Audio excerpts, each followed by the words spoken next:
पूरे बिहार के कोने कोने से आई हुई हमारी जीविका कैडर बहनों, साथ में जीविका दीदी और भी हमारे अन्य पदों पे कार्यरत भाई, हमारे नेतागण, मंच पर बैठे हुए इस संघ के महासचिव, मुख्य संरक्षक और महासंघ गोपकूट के मुख्य संरक्षक रामबली प्रसाद जी, आपके अध्यक्षता कर रहे हमारी नेता रीता बर्नवाल जी और अन्य तमाम रणविजय जी, अन्य तमाम साथीगण, मैं आप तमाम लोगों को स्कीम वर्कर्स फेडरेशन की ओर से अपना क्रांतिकारी सलाम पेश करती हूँ। बहनों, मैं सबसे पहले आज शून्यकाल अकेले एमएलसी भाकपा माले की एकमात्र एमएलसी है, तो मैंने जीविका वाला पोस्टर लेकर के मैं खड़ी थी और उसको मीडिया वालों ने कवर किया है, देखिए वो देता है या नहीं। और हमने दूसरा शून्यकाल दिया था कि इस सवाल पर शून्यकाल जो हमने दिया वो मैं पढ़कर सुना देती हूँ।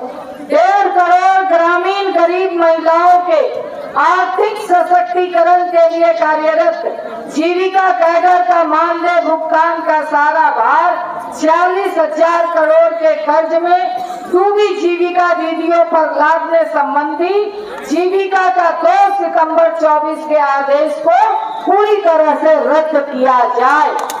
ये हमने शून्यकाल में दिया। शून्यकाल आ गया, पढ़ करके तब मैं सीधे सीधे भागे आपके बीच में आई हूँ।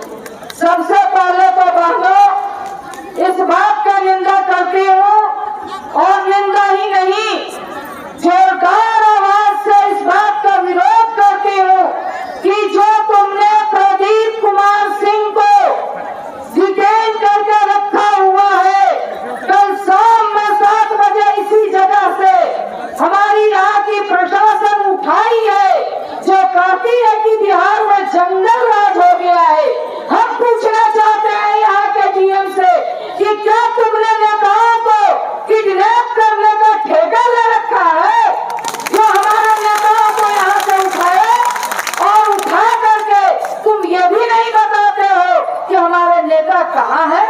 3 घंटा इसी थाने में हम लोग बैठे थे, हम रणविजय जी, भाकपा माले विधायक दल के नेता, उप नेता महानंद जी और वीरेंद्र गुप्ता जी, सारे लोग बैठे थे, 4-4, 5-5 माननीय लोग बैठे थे, मगर हम लोगों को प्रदीप जी से बात नहीं करवाया गया।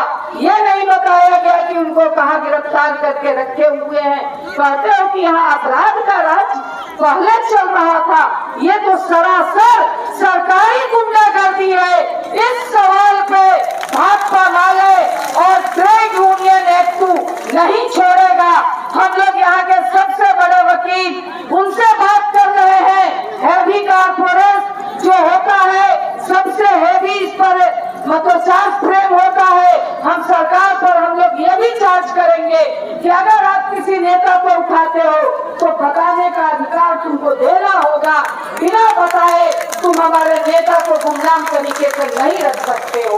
मगर साथियों, इनकी जो मंशा थी कि नेता को उठा लेंगे प्रदीप को तो पूरा आंदोलन बिखर जाएगा, मगर आज आंख खोल कर नीतीश कुमार देख लो, कान भी खोल करके रखो और सुनो जीविका दीदियों की आवाज कि आज पूरा पटना जीविका कैडर और जीविका दीदियों से भर गया है। और एक बार देख लो, मैं यहाँ से सुबह भी गई, अभी आ भी रही थी, चारों तरफ हमारी बहनें घूम रही हैं। तो ये उन्होंने और जो इतना सफल आंदोलन उसके तमाम नेताओं ने किया है, इस बात को दर्शा रहा है कि अगर तुम एक नेता को गिरफ्तार करोगे तो हर पंचायत में नेता पैदा होगा, हर प्रखंड में नेता पैदा होगा, हर जिले में नेता पैदा होगा और राज्य में नेताओं की झड़ी लग जाएगी। इस बात को कान खोलकर सुन लो। तुम चाहते हो कि हम एक नेता को गिरफ्तार करके आंदोलन को दबा देंगे, आंदोलन को खत्म कर देंगे, तो ये नहीं होने वाला है। दोनों हाथ उठाकर संकल्प लीजिए, आप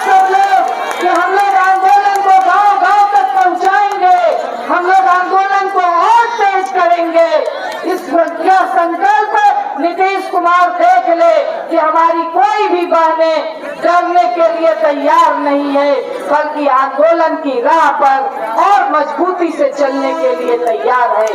मैं इस बात को कहना चाहती हूँ कि नीतीश कुमार जी, जो तुम 225 करोड़ रुपया जो अपने महिला संवाद पर खर्च कर रहे हो और उसमें हमारी जीविका दीदियों को जो इस्तेमाल करोगे, जीविका कैडरों को जो इस्तेमाल करोगे, आप यहाँ से यह संकल्प लेकर के जाइए कि हम किसी भी कीमत पर इनके महिला संवाद को सफल नहीं होने देंगे, नहीं होने देंगे। इसका सब लोग तैयार है ना? बल्कि सब लोग गांव-गांव में प्रचार भी करना, अगर कुछ लोग काम कर रहे हैं तो उनको भी समझाना है कि इनका महिला संवाद हम लोग सफल नहीं होने देंगे। और बल्कि जहाँ जिस दिन ये महिला संवाद की घोषणा करेंगे उस दिन हमारे बिहार प्रदेश जीविका कैडर संघ हेतु के बैनर तले उससे अलग हम महिला संवाद का आयोजन करेंगे। वहाँ का जिला महिला संवाद का आयोजन करेगा और वहाँ के जीविका कैडर के साथ जीविका दीदियों की बड़ी समूह को इकट्ठा करके उस महिला संवाद को सफल बनाना है। यह संकल्प हम यहाँ से लेकर के जाएंगे। और इसके साथ ही यह सरकार जो सोचती है कि हम दमन करके इस आंदोलन को, आप समझ लीजिए कि जैसे ही ये ऐलान हुआ कि 26 तारीख को पटना की सड़कों पे जीविका कैडर आएंगी, सरकार की हवा निकल गई और उन्होंने तुरंत घोषणा किया, आपने एक लड़ाई जीत ली है। उन्होंने घोषणा किया कि 2 सितंबर के सर्कुलर को हम स्थगित करते हैं। वो 2-3 साल के लिए 2028 तक के लिए, यहाँ से 2 साल के लिए, यहाँ से सीधे घोषणा कर दिया गया कि ये पूरी तरह से तुमको निरस्त करना होगा। ये 2 साल और 3 साल का झमेला नहीं चलेगा। तो ये सर्कुलर को पूरी तरह से खत्म करना होगा। इसलिए ये आपके आंदोलन की जीत है, इस बात को आपको समझना होगा और अपनी ताकत को और मजबूत हमको करना है, अपनी संगठन को और मजबूत हमको करना है। इसलिए कि हमें अपना पहचान पत्र लेकर के रहना है।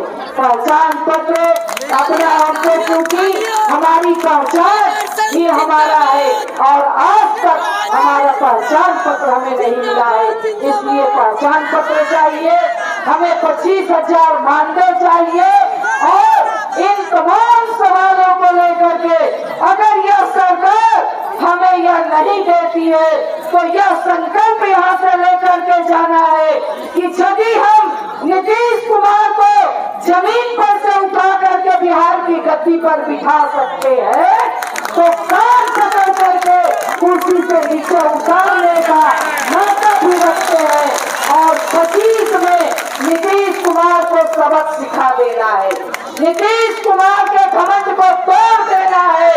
क्या हमारी बहनें तैयार है ना? तो 25 में इस सरकार के घमंड को हमें जमीन पर ला देना है और जो इसके खिलाफ लड़ने वाली ताकत है उस ताकत को हम मजबूत करेंगे और अपनी हाथ को मजबूत करेंगे और तब हमारे पक्ष में तमाम कानून बनेंगे। ये हम गारंटी देते हैं। इस बात का इस मंच से हम लोग घोषणा करते हैं। इसी बात के साथ इंकलाब जिंदाबाद।